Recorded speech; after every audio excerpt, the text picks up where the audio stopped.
Hi there, it's Tammy here, and in this video we're going to talk pregnancy and nutrition, or more specifically, when your pre-pregnancy nutrition lifestyle includes things like restricting entire food groups for non-allergy related reasons, tracking calories, and making sure you're hitting your macronutrient targets on a daily basis.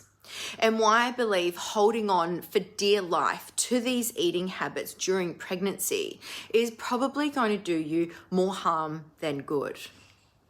Now, I think it's really important to understand that people's nutritional lifestyles are incredibly individual. And they're also influenced by so many variables. I mean, you've got things like cultural, social, and economic to the psychological, right? And to be honest, it's an area that can actually have a lot of emotion tied to it, especially when the link between nutrition and body image comes into play, or when our nutritional lifestyle is so intrinsically linked to how we identify with ourselves. And to say that our relationship with food and our relationship with our nutrition are complex is actually a total understatement. I mean, there's a whole area of psychology just dedicated to the psychology of nutrition alone. And I'm certainly not a psychologist, but from working with the pregnant and postnatal population for over a decade, there are a few things that I've come to know around this area. One of which is during a woman's life, there's actually no other time where a woman's body image and the relationship she has with her body is challenged more than during pregnancy. And of course, there are many positive, beautiful emotions that come up around being pregnant, but the effects the pregnancy is having on their body is something that's very, very real. You know, they're experiencing this, and what they're thinking about what their body might be like after having children. I mean, if they're not talking about it openly, it's definitely something that they're thinking about, right? Even if they're not talking about it. And there can certainly be a feeling of, you know, that kind of feeling out of control to what's happening with their body during pregnancy. And speaking from experience and personal experience here, when people feel out of control, they can start to focus on things that they think they can control, one of which is nutrition. And I've certainly known pregnant women who are struggling with their pregnancy to start monitoring their weight gain in what I would consider a concerning way, especially during pregnancy. But then when you look at the kind of overall picture, you can start to understand why they might be doing this. You know, they're exhausted. They feel like their body's failing them because they're in constant pain from various things that the pregnancy is bringing up. You know, they might be having to manage their other child's difficult developmental stage. You know, they're not able to utilize other stress managing or stress coping mechanisms that they usually would, say like running or more high intensity exercise, because they're pregnant and they're maybe in pain. You know, they might not be feeling like their partner fully comprehends their pregnancy experience, so they're not really feeling supported by their partner. And when you look at all of these factors rolled into a singular pregnancy, and then potentially add mental health factors like anxiety into the mix, it's easy to see how someone could start monitoring their weight gain and their nutrition in an unhealthy way. And continuing to count calories and macros or restrict entire food groups is another way. And I'm not saying that this is everyone's pregnancy journey, right?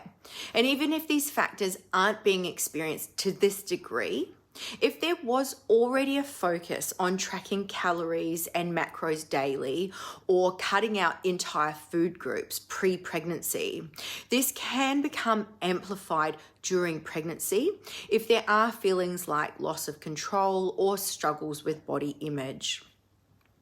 And remembering this is such a tricky topic because it's such a fine balance. You know, weight gain during pregnancy is such a fine balance. And I've actually referred to this in my journal entry, Pregnancy Weight Gain and the Goldilocks Effect. So if you haven't read that entry, I'd highly recommend that you go and pop in there and do that now before finishing this video.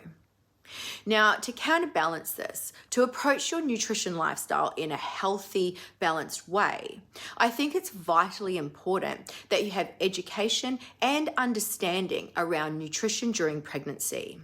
And I'm not saying you don't need to know what calories and macros are, because I actually believe you do need to understand what calories and macros are. I also think that you need to understand things like fetal energy source and how to adequately fuel your body and your baby's growth and development, using correct nutrition. You also need education to help you understand what nutritional sources are going to supply your body and your baby with the essential vitamins and minerals that it genuinely needs during this time. And this is where I believe the nutritional focus needs to be during pregnancy, on creating the best possible nutritional environment for your own health and well-being and the health and well-being of your developing baby.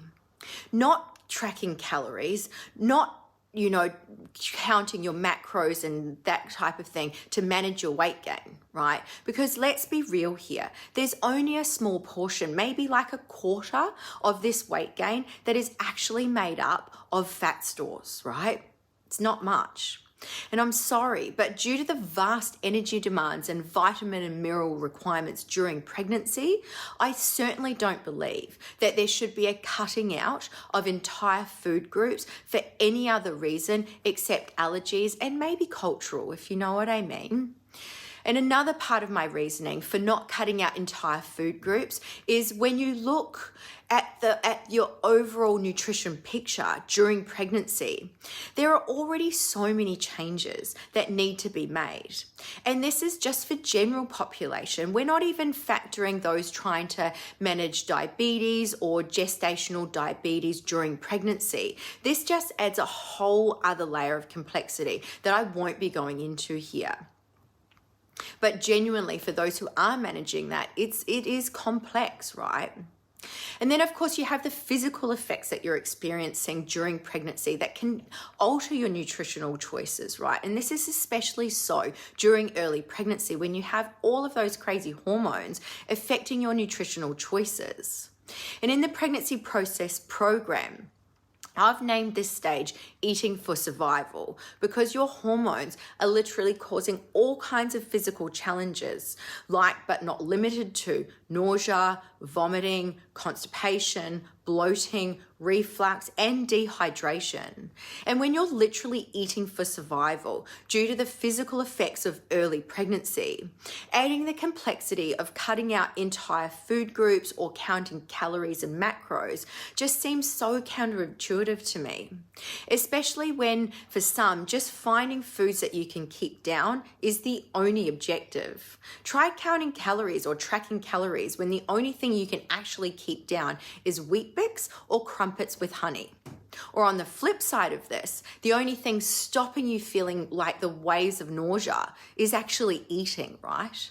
On top of all of this, you suddenly need to make like nutritional and lifestyle changes to factor in the various things that can be harmful to you and your baby, like, foodborne bacteria and microorganisms that can make you unwell or make you sick. Gone are your pre-made salads for lunch or your morning kind of staple fruit salad and yogurt that you grab on the go on your way to work. Just looking at that nutritional list of do's and don'ts can be exhausting just in itself without the added stress of, not eating entire food groups or tracking calories. Imagine when you're already feeling the serious effects of early pregnancy hormones, and then on top of that, having to make all of the changes to how you usually eat and the stress this creates, right? Adding the head wreck of tracking calories onto this, it just like, oh my God, doing this just adds to the overwhelm that can be felt during pregnancy. A feeling of overwhelm that you should essentially be trying to minimize, right? And when you look at what adding this kind of additional layer of stress and overwhelm is for, trying to manage weight gain, that's, to a high degree actually out of your control anyway, it really does just seem counterintuitive. Well, to me, it does anyway. And now I'm certainly not negating the importance of keeping your weight gain within a healthy range during your pregnancy, especially when the research so clearly points to the risks of unhealthy levels of weight gain during pregnancy. Or like starting your pregnancy at an unhealthy weight already. And this also relates to not gaining enough weight during pregnancy. That's also equally unhealthy. But how you approach this is actually really, really important. And I think education around nutrition is the starting point with this. Adding to this is education around the changes to your body image and the thoughts and feelings that can arise surrounding your body image during pregnancy and during your pregnancy journey, otherwise known as mindset, right? And that's, of course, what we include in the pregnancy process program. And then, of course, you've got things like including a healthy level of exercise and recovery tools into your pregnancy is vital as well. Again, this is what I would call the 4 pillars of health. So from an educational standpoint, I certainly think that you need to know what calories are, what macronutrients are, and what each of these macronutrients provide for you and your growing baby. You also need to know what healthy portions of those macronutrients look like and which foods are going to provide the best sources of these. Going down even further, having an understanding on what the various vitamins and minerals required for maintaining specific functions in the body and how they relate to your health and well-being, as well as the baby's development, and even more specifically, which foods provide these, and then basing your nutrition off these factors. I believe this is far more helpful and healthful than counting calories or looking at your nutrition from a solely kind of like calorie intake perspective, right? Now, I think if you already counted calories and tracked macros pre-pregnancy, I'm not saying that you can't use this or continue to use this in a sparing way during your pregnancy, or that it can't be incorporated in certain circumstances. But I certainly don't believe that this is something that should be done across the duration of your pregnancy. So I guess, how could you use this practice in a positive, healthful way during pregnancy? A way that adds value instead of subtracting it. I mean, you could use calorie and macro tracking as more of kind of like, like an educational tool to help you understand things like what your base or your maintenance calories should be. What foods provide the best sources of each type of macronutrient. Almost like you're kind of like taking a snapshot of your nutrition across a few days or a week. This can then guide your nutritional choices and help you ensure that you're not over or under eating on a daily basis or on a weekly basis, And this is important because when managing your nutrition during pregnancy, you don't want to be following, standard guidelines that tell you to add extra calories when your actual standard nutrition is already higher than what it needs to be or should be. Or on the flip side of this, your calorie amount is too restricted and you should actually be adding more than the recommended amount. This can also help you decipher like whether you're over or under eating in a specific macronutrient and need to add more of a certain type of food into your diet. And let's take a vegetarian, for example. Now, just so we know, I'm not knocking vegetarians. I'm just using this as an example. But say you have a vegetarian who is maybe way overeating in carbohydrates, yet not actually getting enough good fats and protein into their diet. And this is a great example because I've worked with someone that's this exact example is around of. So these tools would be helpful. And remember, they're just educational tools to help guide you, not numbers that you should be living by on a daily basis. And just doing something like just keeping a nutrition diary or writing down what you eat across, say, 4 to 7 days instead of logging calories can be just as helpful, right? You don't need to log calories, just a nutrition diary is helpful.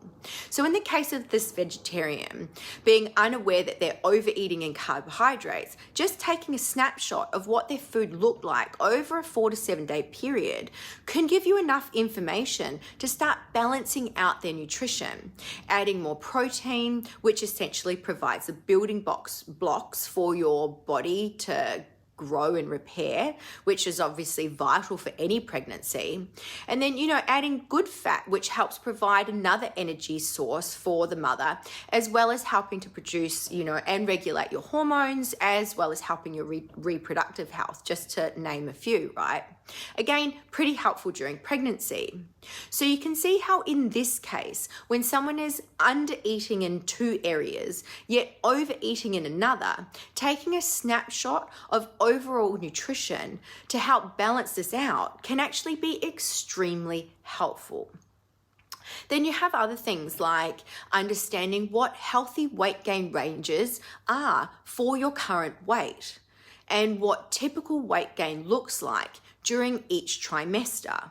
But then also understanding that every single pregnancy is completely individual.